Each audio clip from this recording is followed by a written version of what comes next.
आप इंदिरा हृदय सिंह इस समय उत्तराखंड में विपक्ष के नेता की भूमिका निभा रहे हैं और जनता की आवाज़ विधानसभा तक पहुंचाते हैं और उनको समाधान करने के लिए अपने स्तर से भरपूर प्रयास करते हैं। लेकिन पिछले कुछ समय से विपक्ष की भूमिका देखने को प्राप्त नहीं हुई, क्योंकि अब आगामी सत्र विधानसभा के चुनाव होने वाले हैं। तो अचानक से ये 2-3 मुद्दों को लेके कांग्रेस जागरूक है। इसके पीछे वजह क्या है कि आप लोग पीछे इतना फोकस नहीं किया? ऐसा नहीं है, हर समय डीसीसी की बैठक देहरादून में होती है, जिनमें किसी न किसी मुद्दों को लेकर आंदोलन, घेराव, मोटरसाइकिल, उन सब पर मुकदमे लग गए। कोई अन्य मुकदमे की भी कोई परवाह नहीं करता, लग रहे हैं। तो कार्यक्रम रहता है।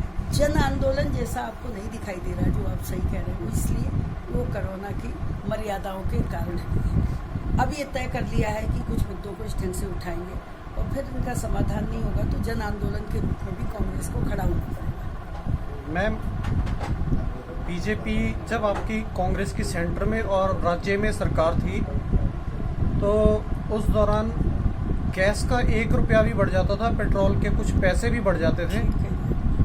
तो बीजेपी के लोग सड़कों पर उतर के इस तरह से बवाल करते थे। लेकिन इस समय विपक्ष की भूमिका, मैं इस कोरोना काल से नहीं, इससे पीछे की बात कर रहा हूँ, जो मौका था वो पब्लिक के बीच में मैसेज नहीं किया। इसके पीछे वजह क्या है कि संगठन के अंदर फूट थी या क्या कारण रहे जो पब्लिक को नहीं लगा कि यहाँ विपक्ष अपनी देखिए, संगठन में कोई फूट नहीं थी। ये सही है, जब गैस का दाम बढ़ा तो ये सिलेंडर लेके घूम रहे थे, चारों दिशाओं में सिलेंडर लेके घूम रहे थे, रखते थे उस पर।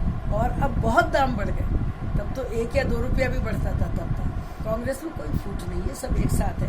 अपनी अपनी बात कहने का हक है, कभी कभी अलग अलग बात कहने पर लोगों को लगता है, पर ऐसा है नहीं, किसी तरह की कोई फूट नहीं। मैं लीडर अपोजिशन हूँ, प्रीतम सिंह जी अध्यक्ष हैं, वो भी विधायक है, हरीश रावत जी महासचिव हैं। प्रमुख रूप से 3 ही लोग बोलते हैं मुद्दों और तीनों साथ हैं।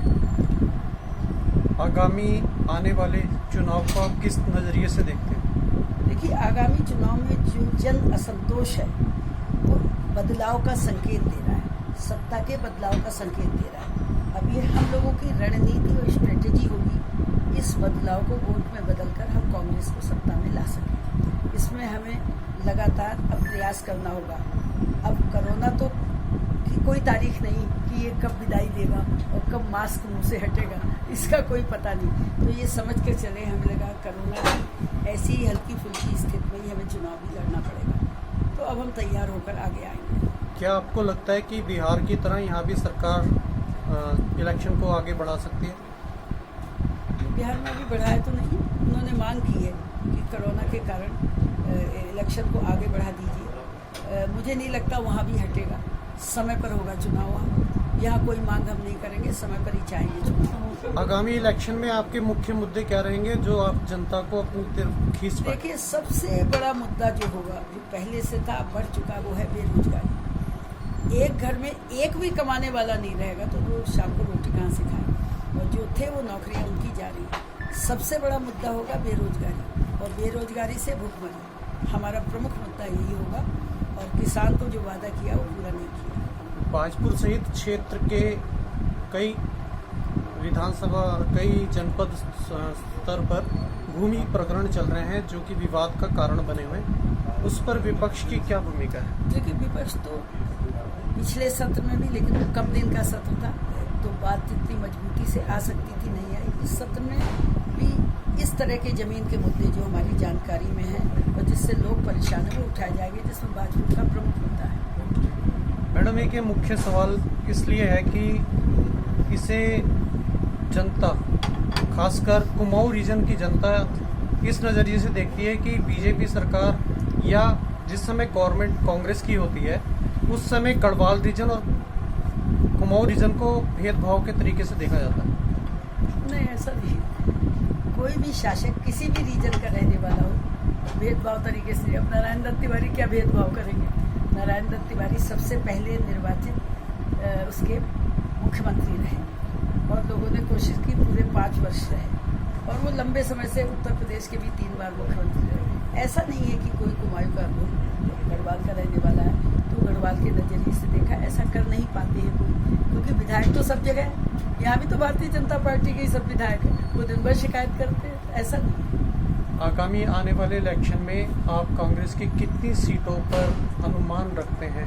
देखिए, हम ये मानकर चल रहे हैं कि कम मेहनत में 45 तक सीटें आएंगी, अधिक मेहनत में 60 तक आएंगी। एक तरफा चुनाव होने जा रहा है। कुछ ये भी चर्चा है कि जो आपसे बागी विधायक रूट कर अन्य पार्टियों में चले गए हैं, वो दोबारा से कांग्रेस के संपर्क में हैं और आ सकते हैं।